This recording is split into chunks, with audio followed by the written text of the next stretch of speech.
Teria a mão do meu grande expediente de hoje, mas nesse momento cedo esse espaço para o nosso líder de governo, vereador Caleb. Da tribuna, vereador Caleb Garbim. Bom dia, senhor presidente, colegas vereadores. Bom, eu vou começar aqui dizendo o que eu já falei semana passada, sem problema algum, porque eu estou cansado de falar isso. Em reunião de governo, pessoalmente, e falar aqui nesta Câmara. Não se cacareja antes de colocar o ovo. E agora nós estamos apanhando porque anunciamos uma coisa sem saber o que estava vindo. Primeira coisa é essa. Então, está dado o recado. Quando vem a história de policlínica, eu não confio em ninguém, que dirá alguém de oposição. Eu não confio em quem está do meu lado, que dirá alguém de oposição. Então, o que eu teria feito? Teria lido todo o contrato, vereador Fiuza, e teria olhado as letras miúdas do contrato. Vamos lá, qual é o valor de contrapartida? Tem condição de pagar? Não tem condição de pagar? Agradece o presente, abre mão e diz, ó, nós não queremos. Aceitaram? Aí começou a discussão. Primeiro a contrapartida era uma, depois passou para outra, o material usado numa região é um, o material usado em outra região é outra. Mas tudo isso estaria ainda sendo discutido em fase de discussão interna, sem anunciar nada. Mas no afã de querer anunciar muitas vezes as coisas, a gente acaba atropelando o processo. E aí, foi reservado um terreno lá na Zona Sul, onde depois partiu lá para a região do São Vito, aquelas imediações ali no entorno do Shopping Világio, e se descobriu que até agora existe uma incerteza com relação à policlínica. Primeira coisa, a policlínica não é um mini hospital. A policlínica é um CES turbinado, dá para nós usar essa expressão. É um centro especializado de saúde onde as pessoas são atendidas mediante agendamento. Não é um serviço de porta aberta de urgência e emergência. Quando se diz que é um mini hospital, quem ouve entende o quê? Que vai ficar 24 horas por dia aberto, 7 dias na semana, 30, 31 dias no mês, 365 dias no ano. E aí as pessoas vão achar o quê? Que elas vão chegar em qualquer hora e vão ser atendidas. É assim que acontece nos seus colegas? Não é assim. É mediante agendamento. Então, é uma questão de comunicação. Não é um mini hospital. A policlínica seria, ou será, ainda há uma incerteza, um local onde as pessoas vão fazer consultas e exames. Elas são encaminhadas pela rede da atenção básica, elas são encaminhadas pelas clínicas e etc., são encaminhadas pelos ambulatórios e elas vão lá e fazem um exame mais complexo, simples, uma consulta, etc. Então, primeira coisa. Agora, vamos falar de UPA Zona Sul. O prefeito Agiló prometeu em campanha. Sim, na minha campanha também eu disse que ia buscar, nós temos uma reforma na UBS do bairro São Caetano. Pergunto, depende de mim uma reforma? Depende do vereador? Nós temos poder para fazer reforma? Nós não temos poder. Nosso poder é o quê? Cobrar, fazer articulação, buscar emendas, etc. Quem tem poder da caneta é o prefeito. Agora, o prefeito prometeu uma UPA na Zona Sul. Quem é que tem o poder de garantir esta UPA? Ele prometeu que iria buscar isso. Mas quem garante, quem pode dar a possibilidade é o governo federal. Mediante um edital que precisa ser aberto pelo governo federal, que até esse instante não está aberto. Depende de uma condição populacional para que tenha uma terceira UPA, depende de habilitação das outras UPAs que foi buscada agora, o secretário Rafael Bueno, com apoio do prefeito Adiló, buscou a habilitação de uma das UPAs que estava desde a sua inauguração sem ser habilitada e Caxias vinha pagando essa conta, para que então a gente possa falar em UPA na Zona Sul. O terreno está lá. O prefeito já determinou a Secretaria de Urbanismo, terreno ao lado do cemitério no bairro São Caetano, que fosse gravado, deixado reservado para colocar futuramente uma UPA da Zona Sul. Quando isso vai acontecer? Depende de ter uma abertura de edital e de Caxias se enquadrar nos critérios para que possa pleitear uma terceira UPA na cidade. Então, não dá para nós misturar alhos com bugalhos. O que é responsabilidade do governo federal, vamos tratar como responsabilidade do governo federal. Agora, com relação a policlínica, voltando à policlínica, é um presente de grego. Essa é a conclusão que eu chego. Porque inicialmente foi feito um anúncio assim, é maravilhoso, vai revolucionar a saúde de Caxias do Sul. Aí depois começou a surgir contrapartida que não tinha inicialmente. Começaram a surgir materiais que inicialmente numa região se usa aquele material e na outra região não se utiliza esse material, porque essa policlínica havia sido disputada pela região de Pelotas ainda. O sul do estado havia disputado. Até onde eu sei, o prefeito de Pelotas é do Partido dos Trabalhadores. Como é que alguém que é do próprio partido do governo federal abriu mão? Não quero. Alguma coisa tinha.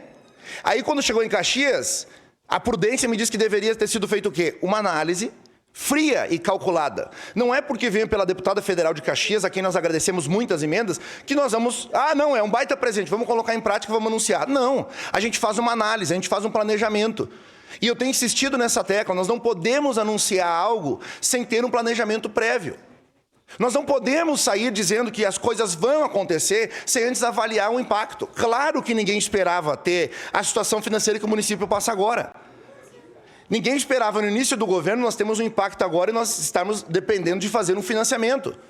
Que inclusive esta casa tem cobrado, que o prefeito Odiló envie o financiamento para que essa casa possa aprovar e possa destravar, deslindar projetos que estão pendentes. O problema está em anunciar de maneira prévia alguma coisa, quando depois não se tem condição de concretizar. Então, esse é o ponto a ser dado atenção. Precisamos de planejamento. Agora, eu preciso fazer a defesa de que muitas vezes o presidente vem com uma cantoria enorme, como um projeto sensacional, e quando vai se olhar as letras pequenas do contrato, descobre que não é bem o que se espera. Então, nessas horas, a gente precisa fazer o meia-culpa e reconhecer que, sim, precisa analisar melhor e comunicar o que seria feito com a policlínica. Não é um mini hospital. A policlínica é um centro especializado de saúde. Isso que é a policlínica. Isso que é a policlínica. Agora, fazer terra arrasada também não dá. Vamos falar de saúde. Já que eu estou no grande expediente, respondi aos questionamentos, vamos falar sobre a questão da saúde. Nós temos o maior mutirão de saúde mental da história do Rio Grande do Sul. Maior mutirão de saúde mental da história do Rio Grande do Sul. Alguém vai dizer, não fazem mais que obrigação. Pois é, mas quando fazem a obrigação, ninguém reconhece. Quando não faz a obrigação, é pau na cabeça. Quando faz a obrigação, não faz mais que obrigação. Então, a coisa não está batendo. Fazer um mutirão, qualquer um poderia fazer. Agora, fazer o maior mutirão de saúde mental da história do Rio Grande do Sul, Caxias do Sul está fazendo. Vamos falar sobre cobertura vacinal. Eu tive lá com o secretário Rafael Bueno, que implorou, Caleb, por favor, nos ajudem a divulgar. 48% dos idosos, agora deve ter chegado na casa de uns 49%, 50%. Dos idosos, somente 48%, 49% se vacinaram. Ou seja, mais da metade dos idosos não estão vacinados. Aí depois nós temos as pessoas contraindo o vírus da influenza e elas acabam indo para a UPA precisando do leito. E numa situação que era uma gripe que poderia ser contornada facilmente com uma imunização prévia, essa pessoa fica lá dias aguardando o leito, o estado de saúde vai piorando, o nível de infecção, de contaminação e etc. pode aumentar e essa pessoa pode vir a óbito, como nós vimos em outras realidades e já temos visto em Caxias do Sul. O secretário falou ontem, ou final de semana, agora não me lembro, falou na imprensa sobre 4 óbitos, se eu não estou enganado, de pessoas que não estavam imunizadas. Crianças. De todas as crianças que estão na média de cobertura vacinal, 34% apenas haviam se vacinado até 15 dias atrás. Então, é um pouquinho mais de 1/3. A cada 10 crianças, 3 ou 4 somente se vacinaram. Isso vai ter impacto inevitavelmente. Nós não estamos falando de vacina do Covid, que vários colegas aqui têm ponderações, eu tenho meus questionamentos também, não. Nós estamos falando de vacina com relação à influenza. Nós não podemos descredibilizar uma vacina que é importante, que ajuda no combate à imunização. Agora, a Prefeitura se coloca à disposição, tem as UBSs com horário estendido, faz mutirão na Praça Dante, faz mutirão quando é aniversário da cidade, leva os equipamentos em encontros. Esse dia o Rafael me falou, o secretário me disse, eu fui no evento com 300, 350 idosos, 20 ou 30 se vacinaram. Levou a equipe, quase não se paga levar uma equipe, mobilizar toda a equipe até uma região para poder vacinar. Então aqui fica um apelo importante.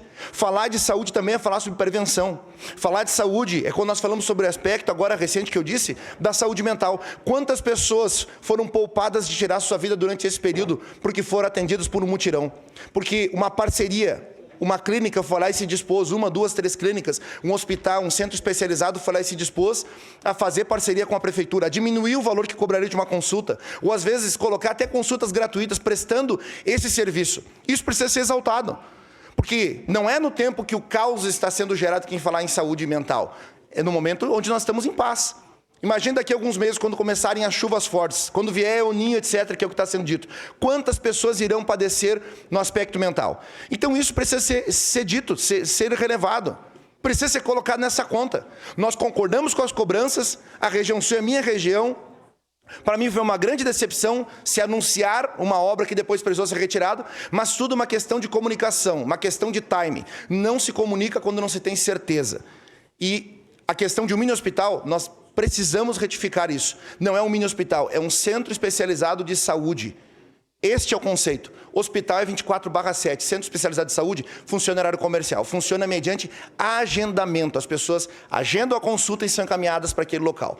Então, dito isso, eu deixo aqui o recado e a importância que nós olhemos para o todo. Não olhemos para um fato isolado apenas. A questão das UPAs da nossa cidade. O município ingressou com mais uma ação judicial para que possa reaver o pagamento, ter a autorização para poder pagar os funcionários que não têm o pagamento do Ideias. O vereador Libardi sabe muito bem disso. Quem paga mal, paga 2 vezes. No afã de pagar, se o município sai e diz, não, nós vamos pagar todo mundo aqui, independente da decisão judicial, depois tem que pagar 2 vezes. E aí acaba tendo um outro processo. Então, nós temos que ter cautela, temos que ter prudência. Por isso, mais uma ação para que a justiça julgue e venham pagamentos profissionais da saúde. Obrigado, presidente. Obrigado, vereador Caleb.